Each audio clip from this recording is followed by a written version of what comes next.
gbogbo ọmọ nàìjíríà ẹ bọ́ síbí ẹ wá gbọ́ tuntun o. Àwọn fúlàní láti rí gbọ́ wípé wọ́n kọ̀wé sí Tinubu o. Wọ́n ti highlight nǹkan márùn-ún táwọn fẹ́ kí Tinubu ó ṣe. Wọ́n ní tíjọba ààrẹ Tinubu ò bá ti ṣe, wọ́n ní wàhálà gidi á ṣẹlẹ̀ ní nàìjíríà o. Gẹ́gẹ́ bí nǹkan tí a rí gbọ́, wọ́n ní wípé àwọn ń retí èsì investigation tí ìjọba ń ṣe lórí ààrò bọ́ǹbù tó dún ní ìlú Ìbàdàn lọ́jọ́sí. Wọ́n ní táwọn bá fi lè gbọ́ wípé wọ́n mú fúlàní kankan láti hold responsible fún incident yẹn, wọ́n ní ká ti mọ̀ wípé a ti tanná sí wàhálà ní nàìjíríà. In fact wọ́n tún wá sọ categorically wípé nínú oṣù kejì tá a wà yìí, ní ọdún tá a wà yìí, nínú oṣù kejì, nínú February yìí, wọ́n ní ààrò tó lágbára gan wọ́n lá dún ní Àbújá o.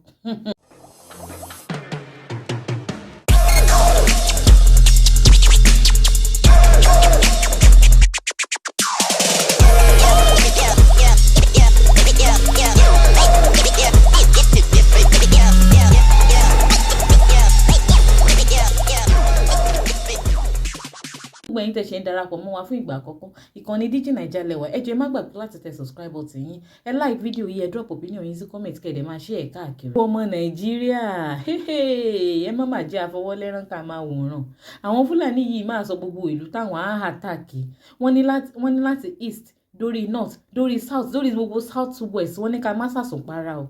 Wọ́n nítorí àwọn ti láwọn ọmọ ogun tó lé ní ẹgbẹ̀rún kan, that is 1,000 plus káàkiri gbogbo nàìjíríà. Wọ́n láwọn dẹ̀ máa fún wọn ní order tí àwọn ò bá fi lè rí pé tí ìjọba ò bá fi lè release Bello Bodejo, ìyẹn ọ̀gá àwọn Miyetti Allah, within 3 days náà fún ààrẹ Tinubu láti release Bello Bodejo kó dẹ̀ ṣe gbogbo nǹkan táwọn list sínú lẹ́tà. Wọ́n ní if not, wọ́n ní gbogbo àwọn ọmọ ogun àwọn tó wà káàkiri orílẹ̀-èdè nàìjíríà, wọ́n gbogbo wọn pátápátá làwọn máa fún ní order láti attack.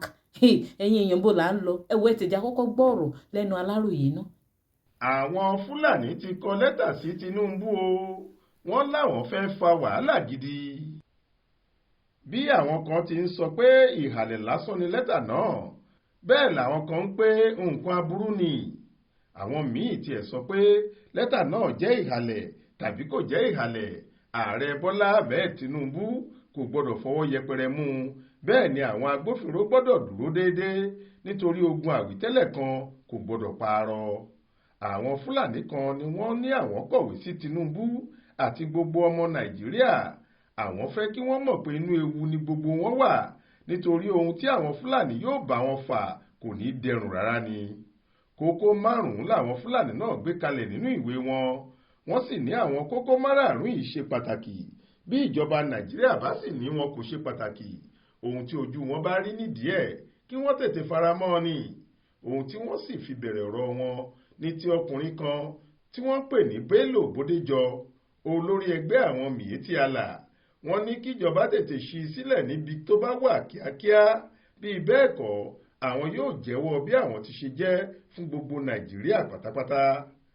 Bodejo yìí ni olórí ẹgbẹ́ àwọn Miyetti Allah, ẹgbẹ́ àwọn Fúlàní onímàálù, àwọn tí Buhari gbé ayé lé lọ́wọ́ lásìkò tó fi ń ṣèjọba tiẹ̀. Àwọn Miyetti Allah yìí ni wọ́n ní dandan ni kí àwọn gbowó lọ́wọ́ ìjọba lásìkò tí Abdulrahman Dambasu fi ń ṣe mínísítà láyé ìjọba Buhari. Buhari ṣẹ̀ṣẹ̀ wọlé lẹ́ẹ̀kejì ni ó sì múra láti bẹ̀rẹ̀ ìjọba tuntun, ṣùgbọ́n àwọn Miyetti Allah yìí bẹ̀rẹ̀ ìhàlẹ̀. Wọ́n láwọn làwọn jẹ́ kí Buhari wọlé àti pé àwọn lè bá a fòpin sí ọ̀rọ̀ àwọn Fúlàní ajínigbé tó ń da ìlú láàmú kiri. Ní mínísítà yìí bá ṣèpàdé pẹ̀lú wọn, làwọn yẹn bá sọ pé àwọn yóò gba 100 bílíọ̀nù lọ́wọ́ ìjọba àpapọ̀ kí àwọn lè bá wọn fi ṣiṣẹ́ náà bí iṣẹ́. Dambasu jáde kò sọ fáwọn ọmọ Nàìjíríà pé àwọn Miyetti Allah ń béèrè owó, àfìgbà tọ́rọ̀ náà búrẹ́kẹ́ lórí ayélujára àti nínú àwọn ìwé ìròyìn ló wá jáde tó sọ pé lóòótọ́ làwọn jọ ṣèpàdé ṣùgbọ́n àwọn kò fún wọn lówó. Àṣírí tú nítorí pé akọ̀wé Miyetti Allah jáde. Ọ̀rọ̀ lẹ́gbọ̀n yìí gbogbo ẹ̀yin ọmọ Nàìjíríà, kí lẹ̀yin lérò nípa ẹ̀? Kí lẹ lérò nípa nǹkan táwọn Fúlàní sọ yìí? Ṣé lóòótọ́ ni patriot lásán ni?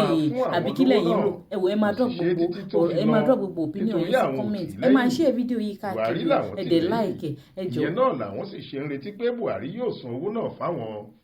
Bẹ́ẹ̀ ni irọ́ Dambasu já. Títí di àsìkò yìí kò sẹ́ni tó lè sọ pàtó bóyá owó náà dé ọwọ́ wọn, ìyẹn àwọn Miyetti Allah, tàbí kò dé ọwọ́ wọn, nítorí bí àwọn kan ṣe ń sọ pé wọ́n ti san owó náà fún wọn ní bòókẹ́lẹ́, làwọn òṣìṣẹ́ ìjọba míì sọ pé ọ̀rọ̀ náà kì í ṣe èyí tí àwọn kò lè sọ síta. Ṣùgbọ́n láti ìgbà náà láriwo àti ìhàlẹ̀ àwọn ẹgbẹ́ Fúlàní yìí ti pọ̀ sí i. Àwọn ni wọ́n ní àfi kí ìjọba Buhari ṣe rúgà, nígbà tí yẹn kò lọ ni wọ́n ní àfi kí wọ́n ṣe kọ́lọ́nì fún àwọn Fúlàní nìkan, nígbà tí yẹn náà kò tún lọ wọ́n ní àfi káwọn ní ibi tí wọ́n á ṣe fáwọn màálùú wọn nìkan, nígbà tí ààyè sì gbà wọ́n tán pátá wọ́n ní Nàìjíríà kì í ṣe fún ẹnikẹ́ni, tàwọn Fúlàní yìí nìkan ni, nítorí àwọn làwọn pọ̀ jù, ìran àwọn ló gbọ́dọ̀ máa ṣèjọba lọ. Ayé alábátá tí àwọn Miyetti Allah yìí ń jẹ tó jẹ́ gbogbo ohun tí wọ́n bá ṣe àṣegbé ló jọ pé ó fà á tí wọ́n fi ní dandan ni kí àwọn ní àwọn ọmọ ogun tàwọn tí yóò jẹ́ fìjìláńtẹ́ tí yóò máa bá àwọn dáàbò bo àwọn màálùú wọn. Láyé Buhari ni wọ́n ti sọ eléyìí, ṣùgbọ́n àwọn èèyàn béèrè pé níbo ni ibùjẹ àwọn màálùú àwọn Miyetti Allah yìí? Ṣé oko olóko tí wọ́n jẹ náà ni wọ́n fẹ́ torí ẹ̀ ní fìjìláńtẹ́ ni àbí báwo? Ọ̀rọ̀ náà kò sì yanjú tí Buhari fi lọ. Ṣùgbọ́n ní ọjọ́ 17 oṣù kìíní ọdún 2024 yìí, àwọn Miyetti Allah yìí jáde lábẹ́ alága wọn Bódéjọ. Wọ́n ní àwọn ti dá fìjìláńtẹ́ tàwọn sílẹ̀, àwọn sì ti ní ọmọ ogun fìjìláńtẹ́ tó lé ní 1000 kan ní ìpínlẹ̀ Adamawa nìkan, ká má ti sọ ní àwọn ìpínlẹ̀ míì. Ọ̀rọ̀ náà ṣe gbogbo ayé ní kàyéfì, àwọn ọmọ Nàìjíríà kò sì lè sọ̀rọ̀ nítorí wọn kò mọ ohun tó ń lọ. Ṣùgbọ́n nígbà tí yóò fi di ọjọ́ 3, ariwo ta pé wọ́n ti mú olórí àwọn Miyetti Allah yìí, pé àwọn DSS àti sọ́jà ti gbá a mú. Nítorí pé wọ́n mú olórí ẹgbẹ́ yìí làwọn Fúlàní kan ṣe jáde báyìí tí wọ́n sì ní àwọn kọ lẹ́tà sí Tinubu. Nínú lẹ́tà wọn ni wọ́n ti ní àwọn làwọn wà nídìí àwọn bọ́ǹbù tó ń ró yìí, àti pé kékeré ni ohun tí àwọn èèyàn sì rí. Bọ́ǹbù yóò máa dún káàkiri bí wọn kò bá fi Bódéjọ sílẹ̀ láàrin ọjọ́ 3 péré. Wọ́n ní àwọn ìbá ti bẹ̀rẹ̀ wàhálà tipẹ́ bí kò jẹ́ ti àwọn aṣáájú àwọn tó ní kí àwọn dúró kí ìdìbò kọjá. Nígbà tí ìdìbò sì ti kọjá tí àwọn kò rí kinní kan tó dára fún ìran àwọn yìí, àwọn yóò jáde togun-togun láti kojú ìjọba yìí ni, nítorí ohun táwọn aṣáájú àwọn ṣèlérí fáwọn ni pé ẹni tí yóò ṣe ohun táwọn Fúlàní bá ń fẹ́ làwọn máa rí i pé ó gbàjọba. Wọ́n ní lẹ́yìn tí àwọn dìbò tán, ohun tí wọ́n wí fáwọn ni pé agbára kò ní kúrò nílẹ̀ Haúsá àti lọ́wọ́ àwọn Fúlàní, ṣùgbọ́n gbogbo ohun tí àwọn wá ń padà rí yìí yàtọ̀ gédégédé sí ìlérí tí wọ́n ṣe fáwọn. Àwọn Fúlàní yìí ní nídìí èyí kò sí ohun táwọn lè ṣe ju kí àwọn gbé jìhádì dìde lọ, àwọn sì ti bẹ̀rẹ̀ báyìí o. Nínú lẹ́tà tí wọ́n kọ sí ààrẹ yìí ni wọ́n ti ní kí gbogbo àwọn èèyàn ilẹ̀ Yorùbá àti ilẹ̀ Ìgbò àti àwọn Niger Delta pẹ̀lú àwọn tí wọ́n wà ní Benue Plateau má ṣe sun àsùnpara rárá, nítorí nígbà gbogbo ni bọ́ǹbù yóò máa ró ní gbangba àti níbi tí àwọn èèyàn bá péjọ sí jù, tí yóò sì máa mú ẹ̀mí àwọn èèyàn lọ. Wọ́n ní èyí tí yóò sì ṣẹlẹ̀ ní Àbújá nínú oṣù kejì ọdún yìí yóò le jù bẹ́ẹ̀ lọ. Wọ́n ní ẹ̀ṣẹ̀ ni níwájú Ọlọ́run tàwọn kíjọba kankan mú olórí Fúlàní. Èyí tíjọba ṣe yìí ni yóò túbọ̀ mú nǹkan le fún wọn, ìyẹn mímú tí wọ́n mú olórí àwọn Miyetti Allah. Àwọn Fúlàní ni wọ́n kọ lẹ́tà náà ní àwọn ń wòye o, àwọn ń wo ohun tíjọba fẹ́ ṣe lórí ọ̀rọ̀ bọ́ǹbù tó ń ró nìbàdàn, ṣùgbọ́n tí wọ́n bá torí bọ́ǹbù ọ̀hún mú olórí Fúlàní kankan, ohun tíjọba Tinubu yìí kòrò ni yóò tọ́wò, ọ̀rọ̀ náà yóò sì le koko fún wọn. Wọ́n ní bí wọ́n bá ti lè mú Fúlàní kan lórí ọ̀rọ̀ Ìbàdàn yìí ní kíákíá làwọn yóò ya wọ̀lú, wọn yóò sì ṣe ohun tíjọba kò ronú lé rárá.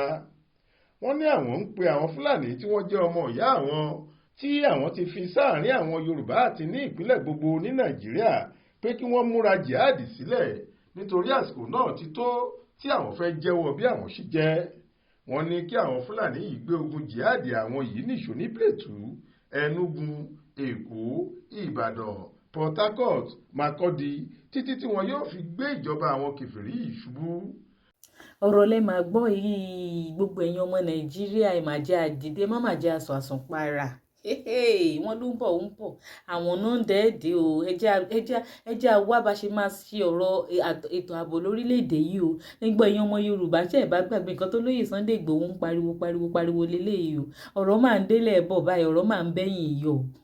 ó títí dìgbà míì ta tún máa mú update mi wá fún yín ìkànnì Digi Naija television lẹ́wà ẹ má gbàgbé láti bá wa tẹ subscribe button ẹ like fídíò yìí gbogbo opinion yín lórí ọ̀rọ̀ tó ń lọ ẹ drop ẹ̀ sí comment kẹ̀dẹ̀ máa share fídíò yìí káàkiri Ọlọ́run á máa fi ṣọ́ ẹ̀ṣọ́ wa o ó dàbọ̀ o.